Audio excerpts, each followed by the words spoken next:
GoPro's last annual Hero Black update presented us with the iterative Hero 11, but it also came with a small surprise. Instead of just the usual flagship camera, a smaller version was also unveiled. The pitch was simple, a Hero 11 Black but smaller.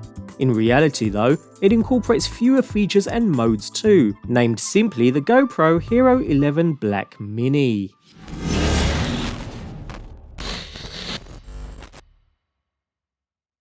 The GoPro Hero 11 Mini is essentially a set of compromises to save size and weight over the full-size GoPro. For the right kind of user, these compromises may be well worth the savings in weight, size and price. It's not all compromise though, you still receive the same handy carry and storage case, the same size as well mind, the case certainly hasn't been slimmed down at all, but saying that, neither have the contents.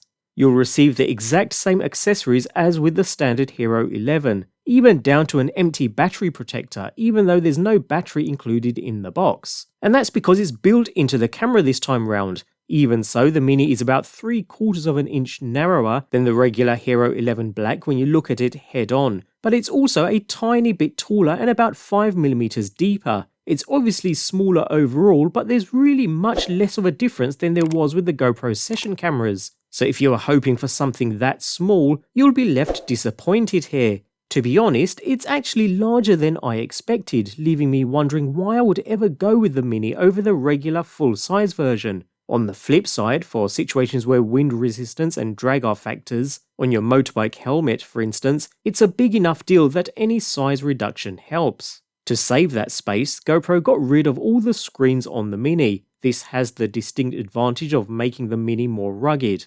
There is technically a tiny LCD on top of the camera to show you things like the current shooting mode, but to frame your shots and delve into settings, the Mini requires the GoPro Quick app instead.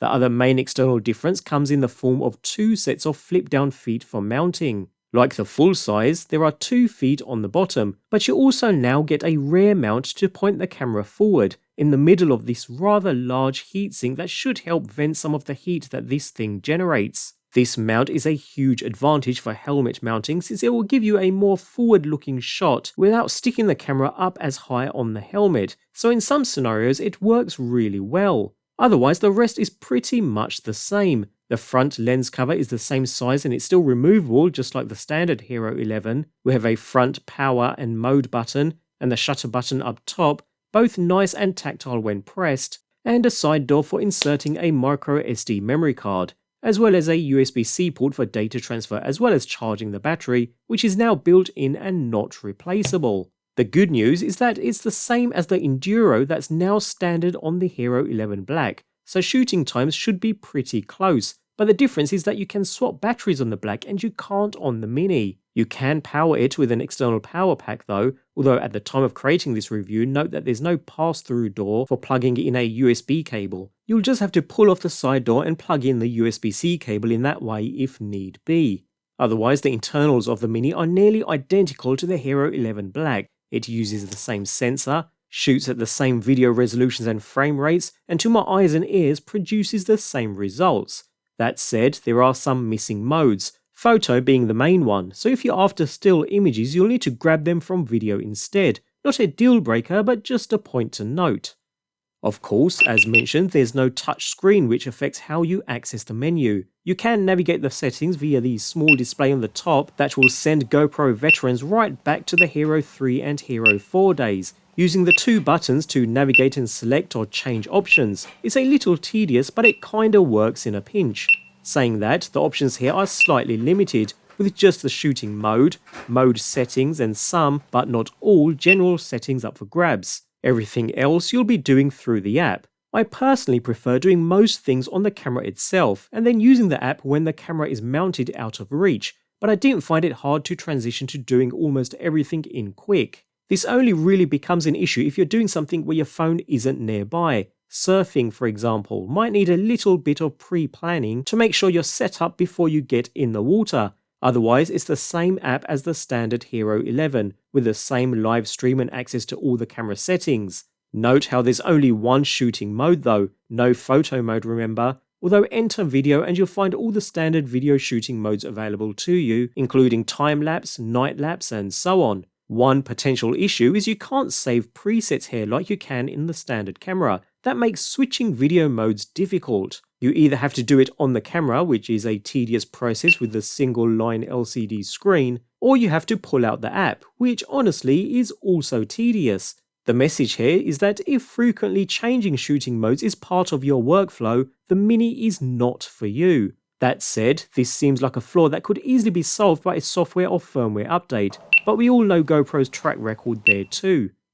So, as mentioned, the internals of the Mini are nearly identical to the Hero 11 Black. It uses the same sensor, shoots at the same video resolutions and frame rates, and so produces pretty much exactly the same results. We have features like the 360 horizon lock with the standard Hero 11, and we have the same here with the Mini. Hyper-smooth stabilization works wonderfully well, and the same goes for the new Hyperview mode, which squeezes every pixel from the sensor into a 16:9 video. It's incredibly immersive and makes even the most mundane of activities seem surprisingly dynamic. And of course, full-frame shooting is also here, so you can grab everything the sensor sees and then punch out to different mobile-friendly or desktop videos from the same source file.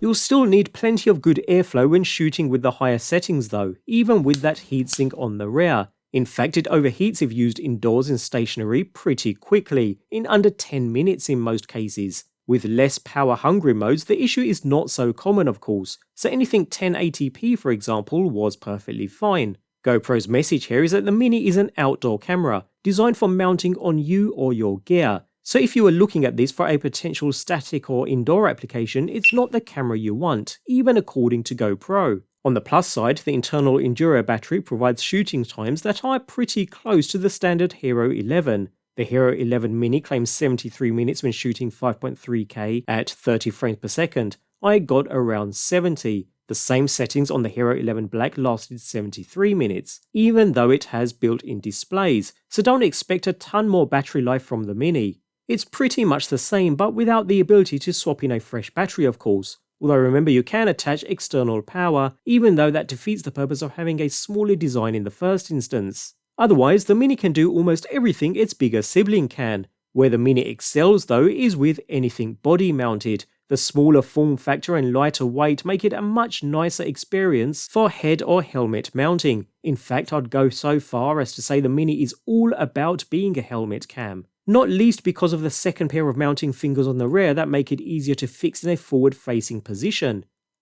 So in essence, the Hero 11 Mini is essentially a set of compromises to save size and weight over the full-size GoPro. The main trade-off is the lack of built-in display. That's a big deal, so that reduction in size really has to appeal to your use case. It seems as though it's designed primarily for scenarios where you set up, mount it, and shoot without changing anything. If you frequently change settings, spend the money to get the full-size Hero 11 Black. On the other hand, if you're planning to mount this to a helmet and let it sit there, the smaller design and cheaper price make the Mini an easy sell. Likewise, if you've already got a full-size GoPro, the Mini could serve you well as a second B-roll camera. Don't get me wrong, this is no GoPro Session. In fact, the DJI Action 2 is much smaller and incorporates a screen with the ability to easily change settings on the fly without the need for any remote app connections. Personally, if I were in the market for a small camera, the Action 2 would still be my first choice. This Mini just feels like GoPro wanted to compete, so just removed the biggest component,